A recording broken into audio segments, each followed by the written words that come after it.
let's kick it off. Greg, tell me about your childhood, man. I mean, what was that like? And lead me up to the time that you decided that you wanted to enlist, and how did your family respond to you telling them that you were going to? Was that a big deal? Because some people, it's huge to say, "Hey, I enlisted." Some families are not happy about that. Yeah, my father was in the Air Force, and he did 30 years. He retired as a command chief. And so I was born out in California. He was stationed out there at Lompoc and Edwards, and lived there till I think we were 5 or 6. And then he got transferred, and then they divorced in 68. So my mother was from Central Illinois. So we moved back there, and yes, I lived there till I was 17, and then moved back down to Texas and Louisiana. Yeah, and and I'd talked to Pop quite a bit about it, and I always wanted to fly, though, just in being around Zoomies and those crazy guys and Air Force bases. But being a child of the 60s and 70s. The Vietnam War was going on, the helicopter war. So I was infatuated with those crazy whirly birds. And I drew pictures of them when I was young. And and then I came in later. I was 25 when I enlisted. So it took me a while to figure things out.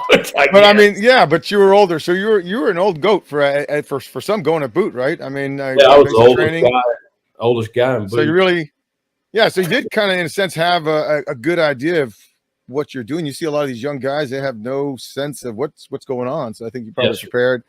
And I mean, were you around a lot of veterans at the time before going in? I mean, did you know? No. Did you prepare? No, not really. Yeah, not really. Just walked right in. And I mean, how was life before you joined, and how did your perceptions change after you went in? Well, I did a lot of things as a young fella, and I was cowboying and ranching and training horses when I enlisted. But I worked in the oil field and construction, and just trying to find my way as a young guy. And so I wasn't around. No, I wasn't around any vets or anything, because I was living in East Texas at the time. And, I got to a path in my life where, God said, "Hey, this is what you're going to do. Go do it." I was like, "Roger that." So, I went and enlisted, and I wanted to go to flight school with the intention of becoming a warrant officer. And, I'd read about everything you could read about the Vietnam era, folks. And there wasn't a whole lot written about flight school, or other than, Hugh Mills' book and Low Level Hell and a couple of those. But there wasn't, there just wasn't a whole lot. And so I enlisted, and I was married at the time, and I didn't even tell her. I just came home one day. I said, "Hey, I enlisted in the Army." And, I lived in a 12 by 52 trailer house on the ranch next to the barn. I was making $600 a month. and I was just like, wow, I got paid, my first time in the Army, it was $683 in cash, and I had insurance. So I was like, oh man, this is awesome, Yeah. Yeah, that's back when they still paid you in cash. You marched up to the gym, and the paymaster was there. You went to the savings bond table and the GI Bill table, and what little you had left, you got a money order and sent home to mama. So how did it work from the time you enlisted to actually becoming a pilot? I mean, what was that? What was that like? I mean, did you say what unit were you with? 101st? Or? I was in the 101st. Okay. Yes, sir. 1st Brigade, 327th. Yeah, always first. Oh yeah, and great experience for me as a young soldier. And again, I was older, so I had a little bit more maturity than the other guys in my platoon, in my company. And I mean, we trained all the time, and I always I'd always ask myself, why do we have to ruck march 18 miles? There's a whole airfield full of helicopters. we're air assault, Yeah. but here we are rucking. Okay, move out. But yeah, great experience. And I got a job up at the brigade, and I drove. I was the driver for the S3 and then the commander. When I first got there, it was Raging Ralph Hagler, Colonel Hagler. He was the 275 commander when they jumped into Grenada. So he's a legend in the community.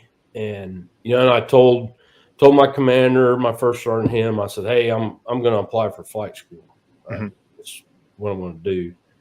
And I'd actually, so of course with Colonel Hagler being close to him, he's like, well, I think you need to go be a Ranger for a while. And I said, okay, yeah, that sounds good to me.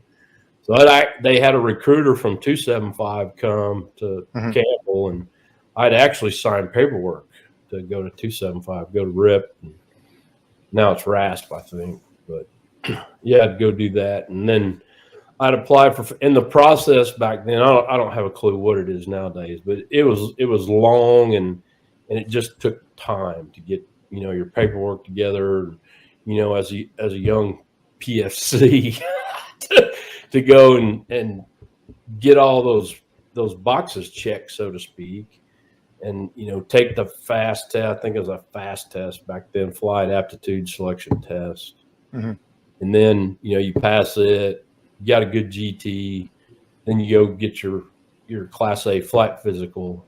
And, and that they run you through the ringer on it because they want to make sure, you're healthy, you can see. Back then, the warrants, you couldn't wear glasses. Only commissioned guys could have, I think, correctable vision 2040 to 2020.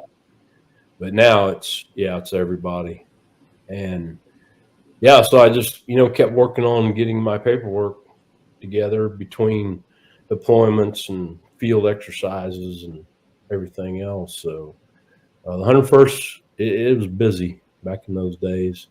We spun up once to go to Haiti. We were the DRF, so the alert brigade, and that got pretty exciting. We actually were on the 130s and loading ammo, and but they called us down before we got to go. So now, how did that work for you? I mean, a lot of people, they go into, let's say, infantry, and it's just like, hey, it's all muscle, it's all attitude, and will. But you're getting to something mechanical. I mean, what was your mindset? Were you confident? Did you say, I know I can do this, or did you have your doubts? So you knew.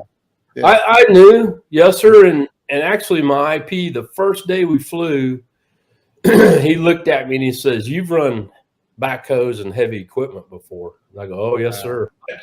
I can run the crap out of them." He goes, "I can tell." And he says, "And you're left-handed." And I said, "Yes, I am." I never met more left-handed people in my life than I did Army aviation. Yeah, that's a trip. It's crazy. Yeah. Yeah, one time, like 60, I used to keep numbers, like 60% of us were lefties. Yeah. Yeah. So then, so Black Hawk Down, that was 91, I think, right? Was it? 93. Yeah. 93. Thank you. And when that happened, the book came out shortly thereafter, and the movie, I think, was 2001 or something like that. 2001, yes. All right. So did you get your hands on a copy? What were you thinking? Did you read the book at all? And what were your thoughts? Did they discuss it at the schoolhouse? I'm sure they did. Yeah, a little bit. I was in Green Platoon when they deployed to Mogadishu or to Somalia. Yeah. And and I mean, it was still pretty hush hush, unit. You didn't say the 160th, or because we always talked in colors. So TF Brown, 160th, TF Green, Delta, TF Red, Rangers, TF Blue, and on and on and on. And I still catch myself, oh man, yeah, you're in TF Red. And I was like, yeah, Ranger Regiment. And he's like, yeah. We'll chuckle about it because, you couldn't say any of those names back in the day. And we were still fairly, my tenure there, they had just gone out to the airfield. They used to keep the little birds in the old bunkers back there way back in the back of Fort Campbell, and that's where our little headquarters was. And yeah, we still have it, and they run Green Platoon out of there now. But it's cool to go and visit and say, yeah, man, I remember this stuff. So it's still there. They had nukes and all kind of crazy stuff back in the 40s and 50s there at Campbell. They had tunnels underground that would go. Yeah, there's quite a bit of history there at that old post. So yeah, that was, they deployed, and and yeah, I was in Green Platoon. So I'd come back, gone to flight school, 89, March of 89, graduated March of 90, went to Korea, flew Cobras with the 517 Cav, a great tour for a young aviator. And at the time, we were the most furthest deployed aviation unit close to, combat. And it's a real deal up there. We flew the border and, with armed aircraft, and yeah, we were always on alert. So how did it work? I mean, you were deployed, I think, maybe 10, 11 times, right? So when did you first get into combat? What was that? How many deployments in? 2001.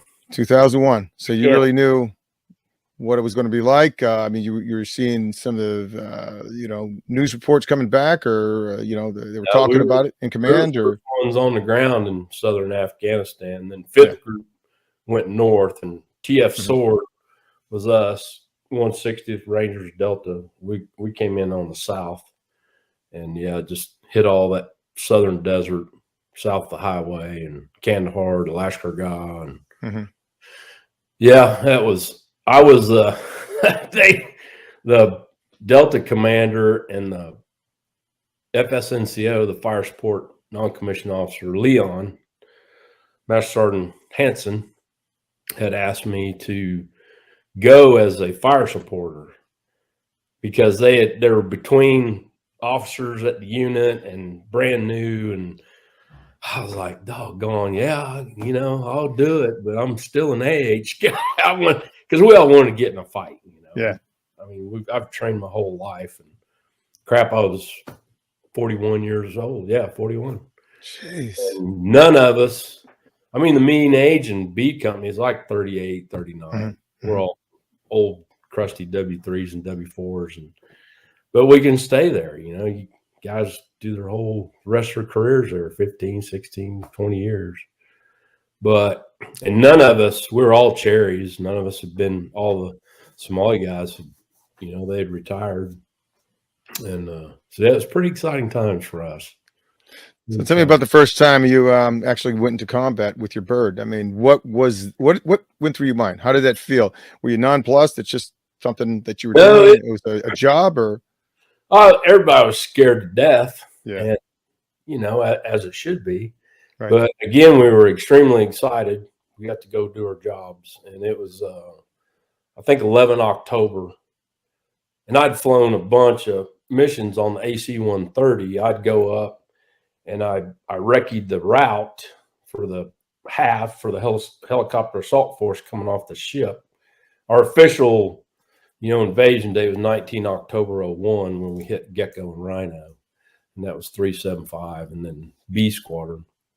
But yeah, I'd been out like 7, 8 missions on the 130. I mean, just schwacking dude. We'd come back empty every night.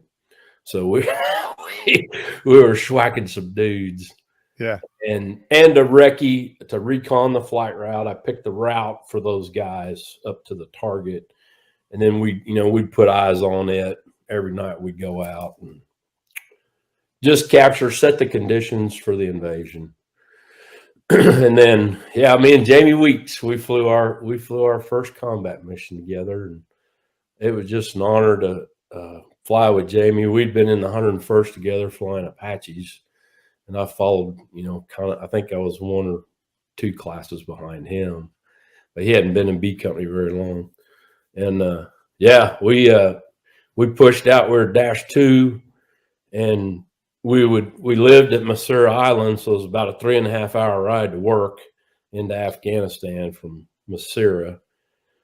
We landed in a desert, just a desert landing strip, just out in the desert on Talon 2s and 2 AHs. And we had some Rangers as security for the FARP, and then our guys, crew chiefs and armament guys. yeah, we pushed out, and I was like, oh my gosh, man, this is the darkest place I've ever been in my life. And it was dark. It was zero loom. And yeah, we built up, got in, cranked, took off. We had an asset call us, and they said, hey, we got some movement or something at your start point, which was like 3 miles away. And so, boy, we were just getting ready, and Lead, he had to get real close just because it was just so dark. And I kept looking at it. And I was like, oh man, I know what that is. It was a artillery piece. And it was pointed south, right towards the airfield, where we just landed. And I was like, how in the world did they find out that fast, But it was just coincidence. So Lead calls, he's like, hey, I'm going to push in and, because we couldn't see. I mean, we had to get probably 150, maybe 200 yards to PID to positively identify that stuff. And there were three or four trucks and then that artillery piece. And yeah, Lead swooped in. I mean, just right on top of him. He broke, and we started seeing AK fire. So me and Jamie opened up on him, and yeah, got to work. Yep. Lead came around. He did an engagement. We did another quick engagement. Yeah, blew it. Blew the trucks up. Killed all the dudes on the site there. And then, yeah, we were on just seek and destroy. So we had no ROE, rules of engagement. There weren't any. They said if it ain't dressed like us, has stuff where we know they're Americans or Brits, kill it. Roger that. Now, I know you're a person of faith. How did that tie in for you as a person of faith, fighting and killing enemy combatants? How did that work for you? What was going through your mind? Yeah, I prayed a lot about this and prayed with the fellas, and we're all faithful Christian men. And, and we talked about it before the mission that, were we scared? Oh, heck yeah, we were scared to death. But did we have fear? No, because, and I read some verses in scripture that, said, God says, fear not, for I'm with you. And so we all took that to the bank. And it's like, hey, if it's our day, it's our day, man. I know we know where we're going. I'm good with that. So let's go get it on. And I mean, looking back too is like modern day crusaders.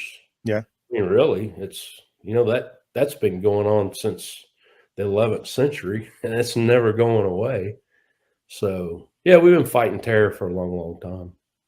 How did it work out for you? I mean, I know you got shot down. Let's talk about that. And what went through your mind? Well, lead us up to that. I mean, lead us up to the event where you got shot down, and what was going through your mind through all of this? And then did it take you 20 years to process what happened, or did you just, have to work through those thoughts while you were during your entire career? It was incremental to, and it's, did it bother me to take another life? Yes. If it doesn't bother you, then you're going to go see our doc and probably go to somewhere else. And, but yeah, I embraced it, and I know that this was God's mission for me and my mates. And, when you get out there in combat, it ain't about God, country, mom. It's about the dude on your left and the dude on your right. That's it. That's why we fight. And that's why we're good at it. But so that day, holy smokes, it was 19 March 2004. And it was the wild, wild west out. Fallujah, Ramadi, Amarilla, Triangle. And we were hitting targets every night. I mean, we'd hit 4 or 5, sometimes 6 targets if we had enough darkness. But yeah, and you get intel off a target. Okay, let's go get this dude. Get him, get more intel, go to the next target. And yeah, it was pretty crazy. And gunfights every night. So on the night of, early morning, the 19th, we hit a target. We got some intel off of it in Fallujah. And this dude was supposed to show up at a house at 10 in the morning that morning. And we're like, oh God, man, daytime bad, you know. And because we haven't flown a day mission since 4 October 93. So Sergeant Major says, hey, you guys, we had a little area just east of Fallujah where we could hang out, kind of a fort. He said, you guys just crank up, go to 100%, get on the radios, and if we need you, we'll call you. I'm like, yeah, roger that. So they didn't need us. They went to the target, got this dude. Well, from him, there was another high-value target we were looking for down in Amarillo, which is about 15 miles south of Fallujah.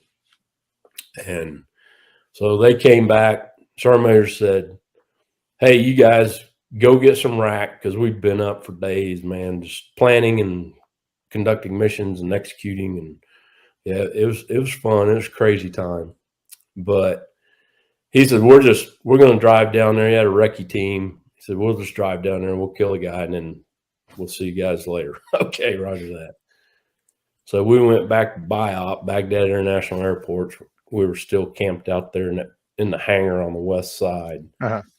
And it was a little after 12, and a call came into the talk that it was tick, tick, tick. So troops in contact. Well, it was the recce team.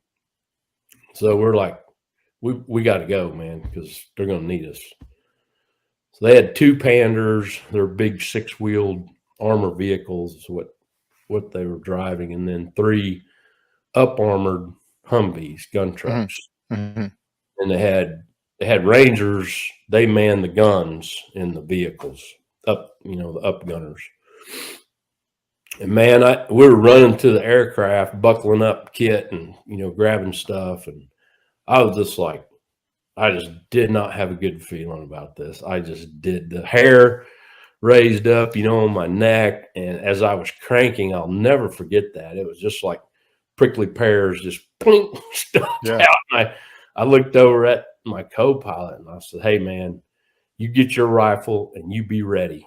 Because whoever's not on the controls in BCO, you're on your M4. So you suppress, engage, and all the guys are trained in aerial marksmanship. We're pretty effective with it.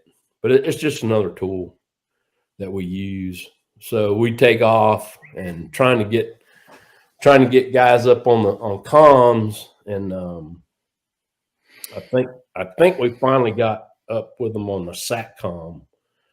Yeah, on SAT. And of course I'd been up FireNet and just all of them trying to get a hold of them, see where they were, what the situation is, what's the conditions. And it was a little after 1300 Iraq time, and clear blue day is beautiful. Winds out of the north about 18 knots, and we got on station and their vehicles were all set up, and they'd been in a couple engagements, and then we did a couple engagements. There's some dudes they hit in the low ground. It looked like they were trying to flank to the east of them. So we engaged them, killed them. And then the troop commander said, hey, we're exfil and 1 mic. And I was like, oh, praise the Lord. And I mean, I just never been, again, it's that 6th sense, I guess. I was just like, something's going to happen. And so I came around, and we always do a real low pass over the guys, and wave at them and say, hey, okay, let's go. And then I was pulling out. I was in a climbing right-hand turn headed southwest, and just this giant explosion, just boom. And the whole aircraft shuddered, and this big fireball went right by my head. And I was like, crap. It's awful quiet in here, And they had launched an SA-16, which was a pretty advanced system for that part of the world. And they'd actually told us they didn't have any. I have a theory about it, though, and I talk about it in my book. But Yeah, my co-pilot said he was looking over at me and he said this white hot rod about, a meter long went right by my head. Wow. And those things, they prox, right before it's a heat seeker. Mm-hmm. Mm-hmm. Those of you that don't know. And it's very effective. It's like our post stinger. Mm-hmm. And so yeah, I entered an auto rotation, and I'm an IP, so we do hundreds and hundreds of those things and to the ground.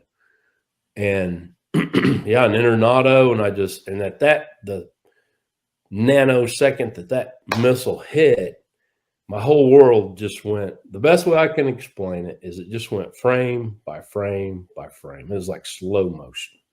Yeah. And that's, I understand the physiological effects that we go through when our adrenaline dumps and all these great, chemicals in our bodies start flowing. And yeah, I mean, adrenaline's the best drug in the world. That's why we go do this stuff, Yeah. But, and I remember cross-checking and we were heavy because I still had rockets and ammo on board and gas. So, and I had a tailwind. I was in the worst condition I could have been in to conduct a successful auto rotation if you look at the charts. So, and I was just, and pilots, we use the terrain, or we use trees or poles or houses to judge our distance, from the ground, but we have a radar altimeter too, thank goodness. And it's just flat dirt out there. There was nothing. So I said, okay, I'm going to, at 75 feet, I'm going to start a decel. And I was about 165 feet when the missile hit me. And yeah, so I entered an auto and just got my cross check going. Rotor got a little high, so I pulled some collective in and kept it in trim. But it was slow motion, man. It was like it lasted. So is this open ground? I mean, give me an idea of the landscape. You got buildings in front of you, or to the right, or on your flank, or it's just all dirt? It was just open desert, dirt. It's just dirt out there. Yeah, and so I had nothing to judge my height. Right. And at 75 feet, we started decel, especially being heavy and having a tailwind. So I did a really aggressive decel because I didn't know the conditions of the ground and I didn't want to slide very far. So I did a real aggressive decel. The other guy, the wingman, he saw the whole thing and he was like, dude, it was the prettiest auto rotation I'd ever seen. And I was like, only had to do one, that's it. So I do remember that all the bells and whistles were going off, engine out audio and audio for this. I was just like, I wish those things would shut the heck up, man. I know the engine's out. Everything says 0. And then the guys on the ground, 2 of the guys saw the shot from the building, so they started to suppress it. And both of them said, dude, it was an SA-16.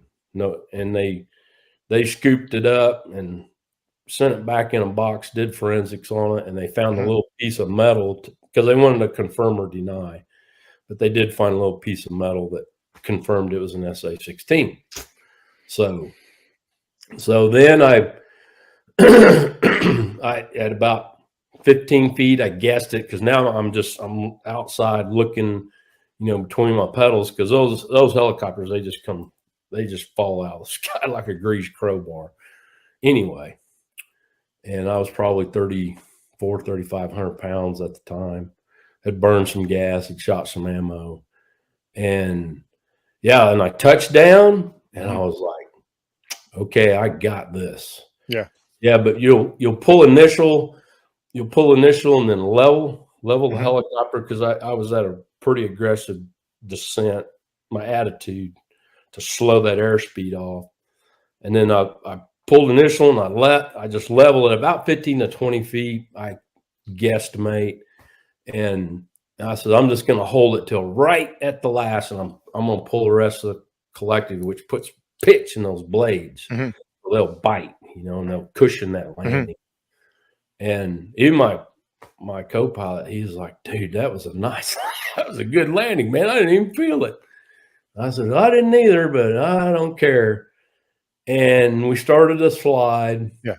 In the cockpit, just of course with that rotor wash and the other aircraft said, yeah, when we could tell when you pulled your initial and your cushion because that dirt just engulfed the helicopter. Of course, it comes in. We don't have doors, and it just filled the cockpit. And I started pushing down on the collective, so to help get that weight on the skids and stop because we don't have a brake. Uh-huh. And yeah, we probably slid 30, 35 meters. And I'm thinking to myself, all right, man, I got this, And the guys later on the ground, they were like, dude, we had a chuckle. I said, oh gosh. But it had blown the cowling doors open, on the Little Bird. And they were just kind of flapping. And I was on fire. I got this big flame and smoke, coming out of the helicopter. They're like, oh man, this is not good. So we slid, and then the aircraft slid just down a bit of a slope into some soft dirt, and the skids stuck. So they sunk, and of course, if you understand physics, over we went, not once, not twice, but 3 times end over end. So, and that Mr. Hughes developed that helicopter in 1957, and he wanted a helicopter that would be crash worthy and keep the pilot safe, and on and on and on. But if we'd been in any other aircraft, I don't think we'd have made it because that, it looks like an egg when you chop the tail boom off, and it just rolls like an egg, and it did. And we came to rest inverted, and it was still, dust and crap was all in there. And I kept hearing this. I rolled the throttle off to make sure the engine was off. But I just kept hearing this popping, and I was like, man, that sounds like popcorn, I was like, what the heck is that? And that's exactly what it was. Right behind my head. And you go through those checks, anytime you've been through a traumatic car wreck or, whatever, I said, okay, I move my feet. Yeah, my feet work. I move my leg. Oh, man, they're hurting. I move my left arm, my right arm, my head. I was like, man, my head is killing me. Well, it impacted the frame of the helicopter and cracked my helmet. I hit it so hard. And that helmet disappeared because I didn't want anybody analyzing that thing. And was it the right thing to do? Probably not, but I wanted to stay in the fight. So yeah. But what was your mindset at the time? I mean, you obviously were very aware, your rationale, but emotionally, were you in shock? Were you? Oh, did you understand? You really. Yeah, the first, I think through our minds or my mind is survival. And we train. You know the deal, bro. We are always training. And at this time, we've been in combat. We've been at war for 3 years. And this was my 3rd tour in Iraq. I had 1 in Afghanistan. But anyway, yeah. So, and you get hyper focused and you're hypersensitive, and your training kicks in. And, as humans under stress or duress, we revert to our lowest level of training. That's proven scientific fact. But thank goodness we train all the time. And that's what helps us be successful, for guys who run around on the ground or you get hit with a missile or whatever the case. So, but my first thoughts and again, you're doing your job. You're a professional. Let's get this thing on the ground, get another one, go get back in the fight. That's what I was thinking. And, and we came to rest inverted, and it was on my side low. It had kind of rolled to the right. My shoulder was on the ground. I dislocated both shoulders, blew out both knees, broken neck, broken L-spine. And, but again, adrenaline, man, it'll keep. I've seen guys shot to pieces and still fight, man, just fight. They didn't quit. Yeah. And again, it goes back to our professionalism, our training, what we do, who we are, where we are. And, God put us there. So let's go get it on. Yeah. And also the people you're with too. You don't want to let them down. You don't want to show them. I was worried about my co-pilot. I was like, Yeah. oh man, I just pray. I said, God, please let everybody be okay. Mhm. And he told me later, you know, and I got kids, but you know, if you stop fast, you put your arm out. He said, I put my arm out in front of him right before, you know, as we started to roll. Just, you know, it's just reaction for, Yeah. you know, had little girls at the time. Yeah, it's just a parent thing, I guess. Yeah. I had two guys run me off the road on my motorcycle. And I just remember I was going down. I said, I'm going down. And I went down, jumped off the bike and, you know, bent up the bike and I sprained my leg. It wasn't bad, but I looked at it. Did I break my leg? You know, and then after the fear wore off, I was mad. So I assumed you were mad. You want to get some payback, right? Yes. So what I was, what went through your mind, man? Yes, I was extremely angry. Yeah. Well, once we got out, I crawled out, grabbed my rifle. I told the co-pilot, I said, grab your rifle and meet me over here. Cause we meet at the 3 or the 9 because ammo, you know, it could go off or AD or whatever. So you never get in front of a gunbird. You always go to the sides. But I just pointed because one, we were inverted and we were both jacked up. You know, we both had head injuries and both of us had TBIs, and I'd smacked the door frame. But yeah, so I I grabbed my rifle, crawled out because the first thing I thought about was security of the aircraft. You know, here the guys are, they're in a gunfight. They just shot down a little black helicopter, and I swear to God, man, all I could think was Black Hawk down. Here we go. We were 300 meters from the hornet's nest. We just stirred up. And so, you know, I got my rifle and I stood up and I took a step with my right leg and I fell down. I was like, huh. So I got back up, took a step, fell down. I did that like 3 times. And the other aircraft they were right overhead now. Nice. Because they said, look, we didn't see anybody moving. He said, I was fixing to land right then and we saw you crawl out, and they just kept circling overhead. And then they said they watched me, and they told me later, they're like, yeah, man, we kind of got a chuckle out of it. You look like a circus clown. You're up, you're down. You're up, you're down. You know, it's like, oh man, Greg's busted his leg or something. Yeah. But from what they told me, I got a stinger, you know, down in that sciatic on the L spine, and that's just your leg kind of goes to sleep. But I finally got, and then I pulled my pants leg up on both my legs. I was like, well, maybe my leg is broke, you know. But I looked, checked it, assessed it. No. So I got up, and then I moved all the way around the helicopter towards the back of it. And I mean, that thing was on fire. So I'm like, crap, man, where's the co-pilot? So I ran back to the front, and he was still hanging there in his straps, and his eyes were wide open. He had blood all over his face. Jeez. And I was like, oh no. And then my first thought was, okay, the little birds are bad about the shoulder harnesses not locking during a crash sequence, and guys will kiss the cyclic. They'll have, we call them cyclic teeth. They always have false teeth right here because they smack it. Well, that's what I thought happened. His shoulder harness didn't lock. And of course, you don't want to say anything to somebody, you know, hey man, your leg's gone, or it'll put them in a higher level of shock. So I looked at him and I said, get out now. He just kind of nodded his head. He didn't say anything. And so I got back out. I was like, oh man, I need my ruck. Because we carry our rucks right behind us in the cargo bay where the ammo cans are. And we got water, ammo, grenades. My night vision goggles were in there. And I was like, I'm not sticking my hand in there because it was completely engulfed in fire.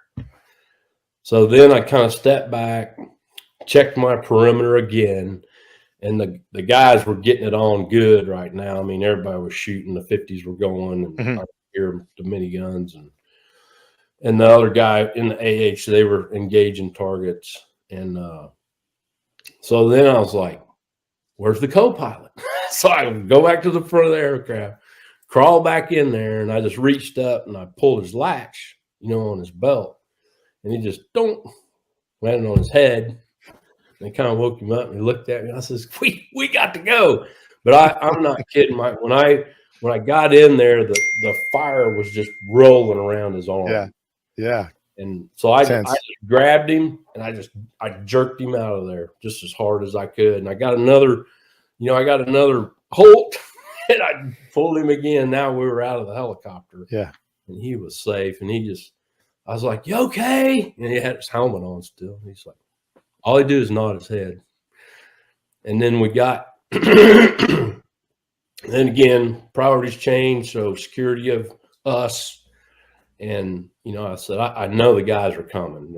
There's no question in my mind. And I started to assess him, and I checked his face, and, you know, I said, "Hey, do this. Let me see your grinners." They were all good. And I told him, I said, "Hey, stick your tongue out." Well, he'd bitten through half of his tongue. Wow. In the crash sequence. And I was like, "Oh, dude." I said, "Just keep your mouth shut, man." And, so there was a little defilade about 50 meters towards the Ville. So I chose that. I put him in the prone, looking north, and then I got on a knee looking east towards the gunfight. And I told him, I said, hey, man, I said, we're kind of jacked up. I said, if you see somebody, sing out, okay?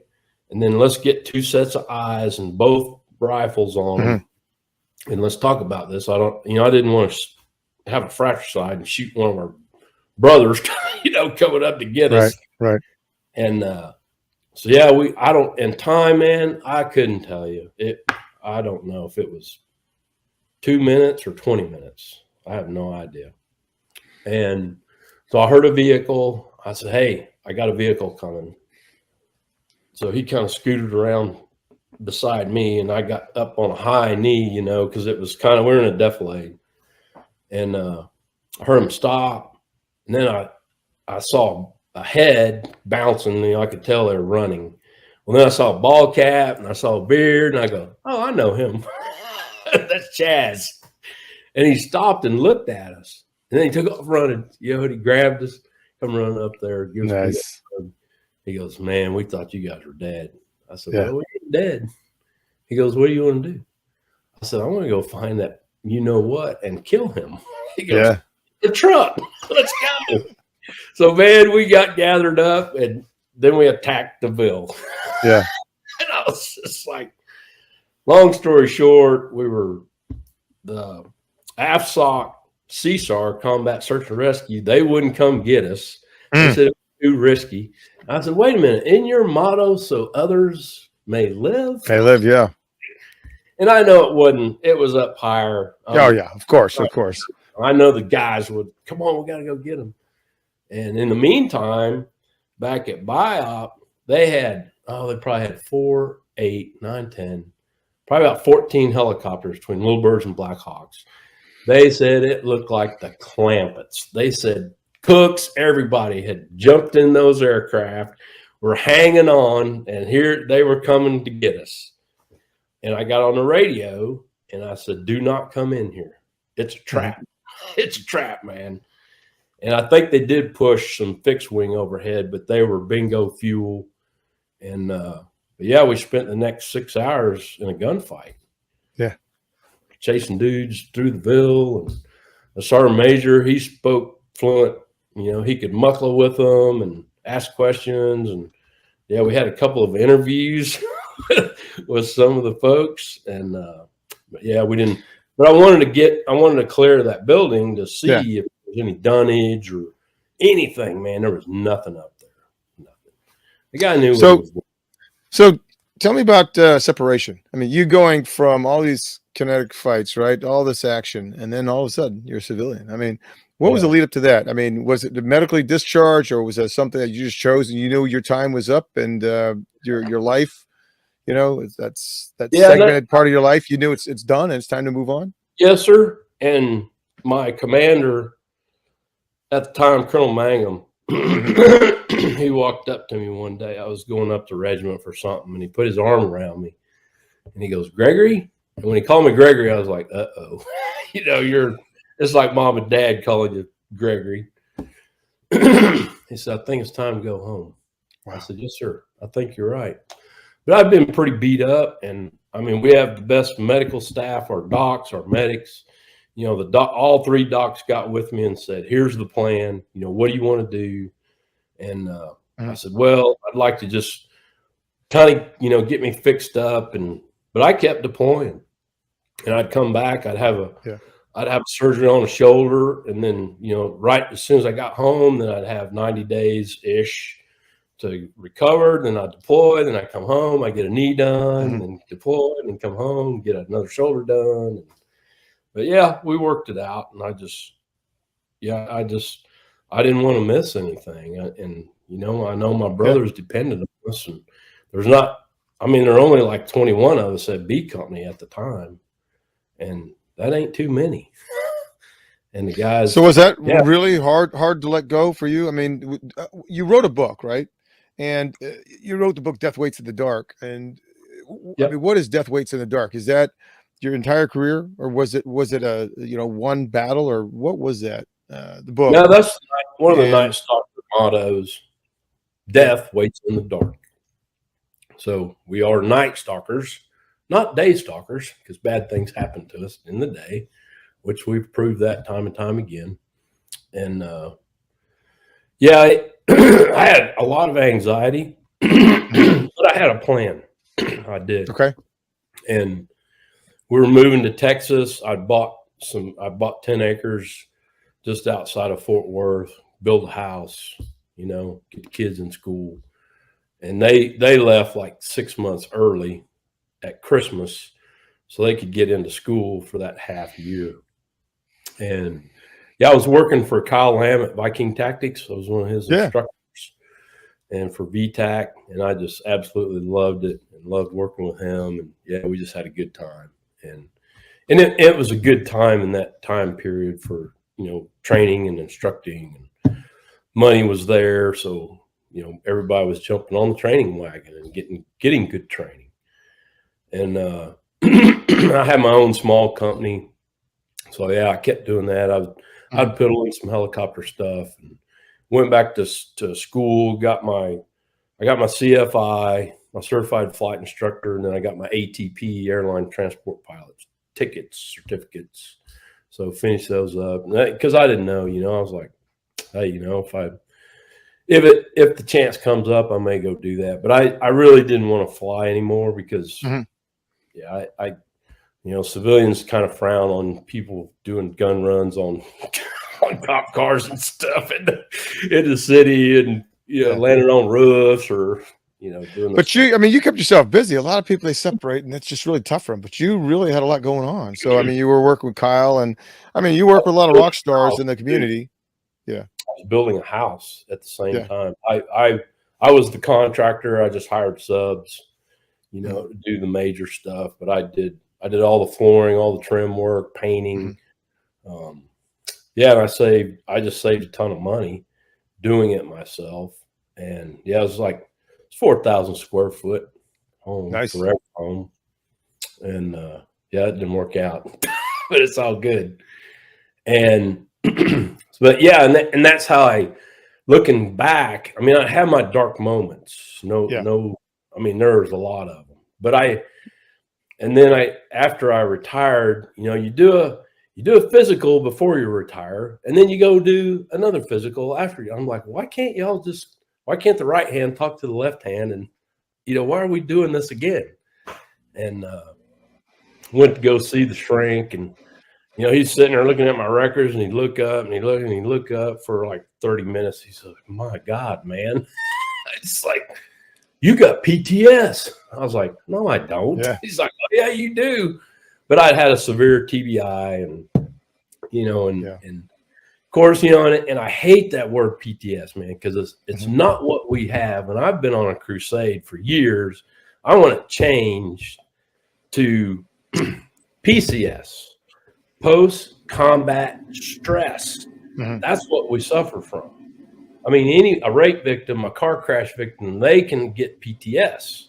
And trust me, man, I mean, I dove into this stuff, and I researched it, and I studied it, and I talked to people. I talked to PhDs and scientists and psychologists and psychiatrists and therapists. You jogged my memory. I remember there's a picture of you. You were painted, right? Was that Yeah. that was you? I remember Yes. that. How it was Yeah. well, tell me about that. That Invisible was vet. your face red. Oh, yeah. Yeah, I'm standing. That was shot down in Dallas, and a brain center that I had attended for 2 weeks had reached out and said, "Hey, we want to do this 2-minute commercial, and we'd be honored if you come and do this." And I said, "Absolutely, man." But it was to raise awareness of veteran suicide, and PTS, and TBI, and yeah, I'm standing against this great big giant American flag. It's on YouTube. That's what it was. I remember it now. Yeah. Yeah. And they painted. I had my desert BDUs on, and then they painted so I looked like the flag. Yeah, and yeah, it's called Invisible Vet. It's on YouTube. Go look at it. So you didn't. Did you internalize a lot? I mean, did you find it very difficult to communicate to your friends and family about what you'd experienced, or did you not do that? No, I did. I pushed that stuff down. Even when I was still in BCO, I just kept pushing down. I just broke down one day. It was in 2005. It was during my flight physical. Doc Chasty, and he was like, "Hey man, what's going on?" And I just it just came flooding out. And walked me over across the street we have 2 full-time psychs, they're on the compound. Doc Franklin, God bless him, and Doc Hollywood is what we call him. And yeah, man. So, and I knew I had some things going on internally, mentally, but I was just so hyper focused on the mission at hand, man. Mission. It may sound crazy to some, but it was my job. And yeah, so I went and talked to him, and then, got set up to talk to him every week, and that helped. But, time to deploy. So off you go and do your job for 100 days and then come back for 100 days. And, oh, by the way, the train doesn't stop. It doesn't stop. There's still rotary wings to be done. There's still guys to be trained, and, the train just doesn't stop. So you go on, do your job. And, yeah, so and then after I retired, and I just, again, like you said, I stayed busy, man. I said, okay, I can beat this, but I got to keep my mind busy. So I started. But you've also said that you're a man of faith, and I know you are, and you believe that you were fated to enlist and do those things. But did you believe that God had plans for you post service? It's Jeremiah 29:11, right? Do you not know the plans that I have for you? So did you believe that you had another life to live that was a civilian life? Because some people don't. They think the whole thing is the military and that's it. I mean, no. So you were okay. I was okay with it. Absolutely. And I jumped in feet first. My first priority is to take care of my family, get them a house built, get them to school, work, take care of them. And that's what I did. And made a lot of money. I ain't kidding. Times were good. Nice, Plus, man. I was consulting in the oil and gas industry for safety, emergency response, and things like that. So, yeah, I stayed busy. So, and I don't know, some people don't like to get into it, but I'll ask you anyhow. I mean, do you have any traditions that you honor? And what's helped you most with your grief, dealing with your grief? Is there a ritual that you do? Is there something you go out in a ritual like hunting, or is there something that helps you cope with the people you've lost or the things that you've suffered and gone through? Yeah, I just live life because that's what God wants me to do. And I know my path. It took me a while, and we have seasons in our life, and we go down this path, but sometimes we go a little left, sometimes a little right, and he whacks us in the head with a baseball bat. No, that's not my intent. And I was like, oh, okay. Yeah. Sometimes bad things happen, but it's all for a reason. Yeah. And I always, yes, I'm saddened for, losing many, many good friends, not only to combat, but the war inside. So it's those that take their life. And man, it just, 2 weeks ago, another guy, married, 5 kids, successful businessman, took his life. I was like, doggone it. And when Leon took his life, Leon Hansen, he was one of my very best friends, close brother. And we had just come off. I got a security gig over in the Caribbean for like 6 weeks. And of course, he's the first one I called, and I hired a couple of SF guys and a couple of Rangers. And yeah, we went over there, and it was good money. And, you know, it kind of helped everybody. And yeah, we got back in like May. Yeah. And then it was June 26th 2015 when Leon took his life. So plus my ex had just left. She left in March. So I was like, okay, man, what is going on? You know, and I didn't lose faith, but man, I was sure questioning it and fell back down into that abyss. And, you know, a raging alcoholic, taking drugs that the VA hands out like chiclets. And that's how I was dealing with that pain at that time. And then one day, man, I just, you know, he spoke to me. I was like, okay, man, it's time. This is not good.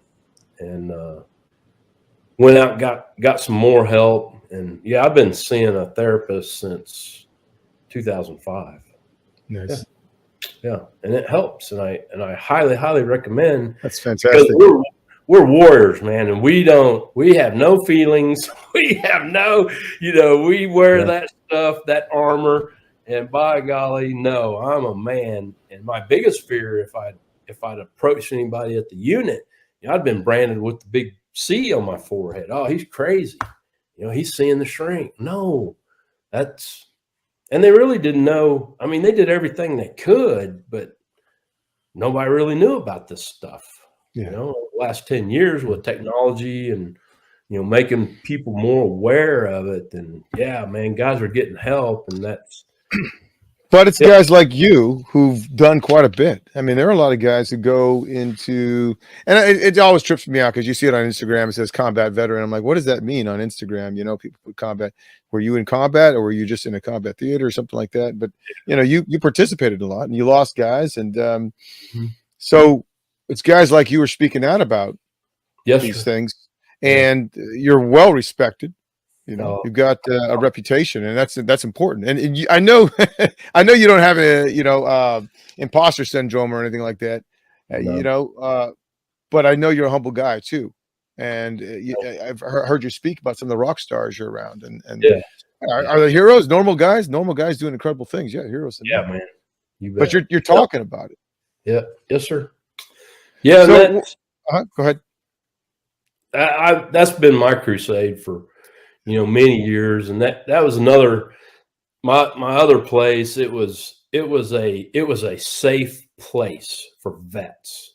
And I had a big range out there. You know, we'd come out, we'd shoot in a pool and swim, and Peter Boyd bring dudes, and, you know, motorcycle guys would show up. And I mean, I can't tell you how many phone calls I'd get, 2, 3, 4 in the morning. Hey, this dude's sleeping in his truck, or, hey, I'm fixing to pull the trigger.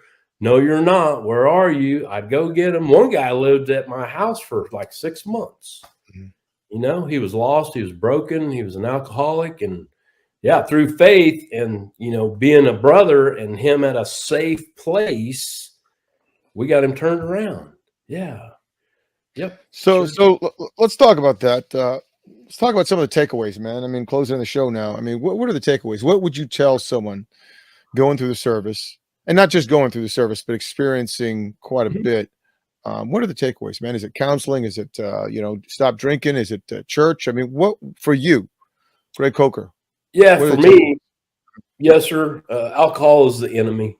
I mean, that's just a no-brainer, and you got to quit doing it. It's okay every now and then or socially, but man, stay off the bottle. And it's extremely difficult to do it. I mean, I've helped several of my buddies and got them off of it, changed their lives, got them back to Christ. And, you know, they weren't non-believers. They just kind of veered off. And, you know, that we have to go and disciple and help our brothers and sisters and their families. Yeah. Wives reached out.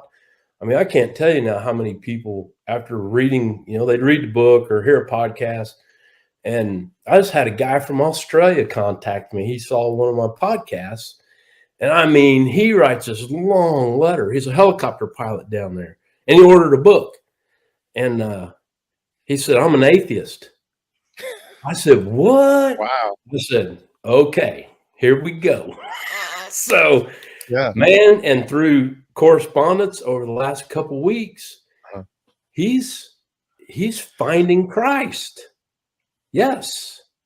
So you never know. You just never know. But yeah, for me, I stay incredibly busy, and I just started making knives. Hey, that's right. I forgot to even bring that up. Yeah, you're doing knives now. 7 8 months ago. Yeah, my good buddy JJ, Jared Johnson, he lives about 20 miles from me, and he's a former Marine sniper and an instructor, and we've been buddies for years, man. He just happened to move here and went to work on this ranch out here. He guides, and of course his knife company is STA Blades. And man, I wish I'd have started this 10, 20 years ago, man. It's therapeutic. Pardon me. It's therapeutic for me. Yeah. It really is. And guys and I know some really high-end knife makers out and I've known them for years, John Horrigan, just the list goes on, Steve Schwarzer, and, these master bladesmiths that I'd meet at blade shows or SHOT Show or just, yeah. So I put a group of vets together in June, and we're all new knife makers. We're all combat vets. There's 11 of us. I said, hey, you guys, what do you think about this? Because I went to Blade Show just to meet people and learn and, see what the heck I need to be doing, because I don't have a clue, man. I'm having fun, and it's therapy for me. So built me a little shop here at the house, and I said, let's make knives. I don't care what you make, hatchets, axe, knife, whatever, man, 2, 3, or 4 of them. I said, then we'll auction these things off at Blade Show in Atlanta next year, and we'll donate the proceeds. And they're like, yes. So actually, there's 2 guys, their knives are already done. They're so excited about it. They're like, hey, man, my stuff's ready. I was like, bro, you had a year to, and so I got to thinking about a project. So I've got some of my minigun barrels off my AH. So I took those. I had some pieces, and I have steel from the World Trade Center. Nice. I made 3 blades. So here's the dagger. Wow, look at that. They're not done. They're in the making. I got to go down Horrigan. He's gonna look over my shoulder. He says, you can't screw these up, man. There aren't any left, Yeah. And but 1,600 layers of Damascus, and I went out to Florida. This is they call this a vest buoy, and I designed all these. It's hard to see the Damascus in them, but man, they're just beautiful. And the minigun barrel steel pops, and of course there's World Trade Center steel in it. And then I made this one. This one is called my Bob. The Bob, I named it after Bob Horrigan, my good buddy. He was killed in Iraq. But this is going to be the Purple Heart knife. So I got a miniature beautiful Purple Heart metal and this is Purple Heart wood. I didn't even know it existed. Didn't either. But I found it, and so yeah, this one's getting close to being finished. But yeah, I'll embed that Purple Heart metal in there, and then yeah, I'm gonna find an online auctioneer, because people are asking. They're like, hey, I'm not going to Blade Show. I don't want to bid on it. I said, okay, I'll find some online auctioneer somewhere to help us out, and we'll get them out. But yeah, man, and I just started a nonprofit last week, and it's called. Man, you're keeping yourself busy. You're doing some great stuff. And it's called Blades for Brothers, and I couldn't believe it was available, and all the research. And I got a guy working on my website, and he goes, dude, I can't believe this thing. I said, buy it now. So it's perfect. So perfect. My strategic plan, my end goal is to because I have so much fun and talking to other buddies that are veterans that make knives. I mean, man, there's a ton of us out there, especially from our community. And yeah, I want to bring in a vet or two and just teach them how to make a knife, man. Yeah. And we've got Warrior Ranch here in Graham. We do a helicopter hog hunt every March. So keep watching for it. It's free. If you're a veteran, come to Graham, Texas. We'll put you in a helicopter. We'll go shoot some pigs. It is, man, you're really keeping yourself busy, and it's just powerful, man. Yeah, man. But yeah, so eventually I'd like to, that's another way, I can help guys. I already got one guy in, and he's actually in our group of veteran knife makers. And he did some woodwork for me. And he's like, man, show me how to make a knife, So I had a little single burner forge and a little 1-inch grinder. I just gave them to him. I was like, here you go. Dude, he's turned it out now. It's like crazy. He's just, man, I just love this. I said, yeah, it's cool. And my neuro, so I go to him every year, I get tested. And first half of the day, it's all testing. And so this year, March, he's like, Greg, I don't know what you're doing, but keep doing it. He said, your test scores went off the charts. Good. I've never seen it. And my wife says, he's making knives. He goes, let's just think about this for a second. There's science, there's math, there's art, there's all these things. Yeah, the tactility, Yes. Touching and yeah, using my hands and coming up with crazy designs and ideas, and it's awesome. It's fun. It's fun. Well, listen, we're going to take a break real quick, and just going to go ahead and tell everybody about Silencio Coffee. So, guys, if you are watching the show, check out Silencio Coffee. These are frac packs. They're $3 bags. You can get them online and check it out. They will make one pot of coffee. We've got the Gunfighter Blend, and we've got Calm Chaos. We've got some other stuff too. But we're going to end the show here. But I want to go ahead and tell people, please check out, Greg, call him Gravy, and check out his book, Death Waits in the Dark, 6 Guns Don't Miss. But Greg, one last question for you. Take as much time as you like. Is how do you want to be remembered, man? I mean, I'm listening to you and I know you a bit, but how do you want to be remembered? Oh, goodness, man. I've never even thought about that. Yeah. It's, I guess, and my dear wife, Edie, she's the one that got me to write the book. And I was doing some stories with George Hand, my co-author, but we were sitting there, and Kyle Lamb always told me, he said, Gravy, if it ain't written, it never happened. And I would think about that a lot. And man, dudes were just pressuring me I'm like, I don't want to do that. I don't want to be that guy. We're the quiet professionals. And there's only been 2 books written about the 160th ever. And I'm like, I prayed about it. And Edie and I were sitting in the den one evening. She goes, here's how I want you to think about it. This is your legacy. Yeah. Okay. Write this for your children and your grandchildren. Boom. I grasped that, and the next morning, started writing. Fantastic. In 89 days, I had the manuscript. Yeah. But I started a journal on 9/11. So I had that to, it's in my gun safe. It'll get shredded when I die. So I could go back and refresh things. And and it's in the books. Yes, I've been blessed with the book. I donate 100% of the proceeds. Okay.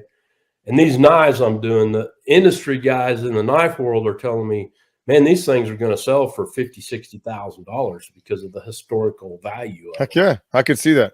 Absolutely. And I'm giving all that money away.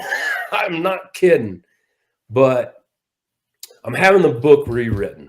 Okay. It wasn't. And I asked myself this question, could I give this book to my grandkids and could they read it? Nope. So I hired a professional staff and they're editing the book as we speak. I've got the first 5 chapters and man, it is dead on. And I'll tell you who's doing it is Colonel Chaplain McChrystal. And he's the chief editor for Warrior's Journey. Yeah. And that's who printed my book. Kevin and those guys are just awesome.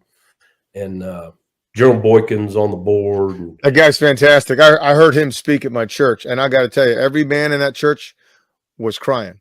Oh, yeah. And what he finished his speech, he said, "When I go to see God," and he said, "I will be on my knees with a spear in one hand and a shield in the other, and I will say, Lord, I did everything I needed to do." And every man cried. I mean, it was powerful. He's a good speaker, fantastic speaker. Him. Yeah, we got to see him down at. He was at Garrison's ranch, of course. Yeah, General Garrison coach, and yeah, it was cool. But yeah, and I've donated 100% of the book proceeds, and I've lost count now, but it's over $50,000 is what we've given away. So it's fantastic, man. It's cool, man. Well, God gets 20%. Yeah, he says the tide 10, so I just double it because that's just beautiful. So yeah, you've done so much, man. cool. Well, listen, I appreciate you coming on, and I don't want you to go anywhere, so I can chat with you for a couple of minutes after we sign off. But guys, please check out Greg's book. It's going to a good cause. They're donating the money. They're almost gone, but the second edition will be out 1st of next year. Yeah, and I'll put a link down in the YouTube liner, so you know where to go and check out Greg. Yeah. Greg, thanks for coming on chatting with me. It's been a couple of years. I'm glad we caught up. I think it's been like 5-6 years, but it's been awesome. So guys, please like, share, subscribe, ring the bell, whatever you need to do. But tell people about We Fight Monsters, talking to guys about the monsters they face, literal and figurative. And Greg's done both. So Greg, thanks for coming on, brother. Thanks, brother. All right. Don't go anywhere. Thanks guys for watching, and we'll talk to you soon. All right, man. Cool. We're going to end the recording.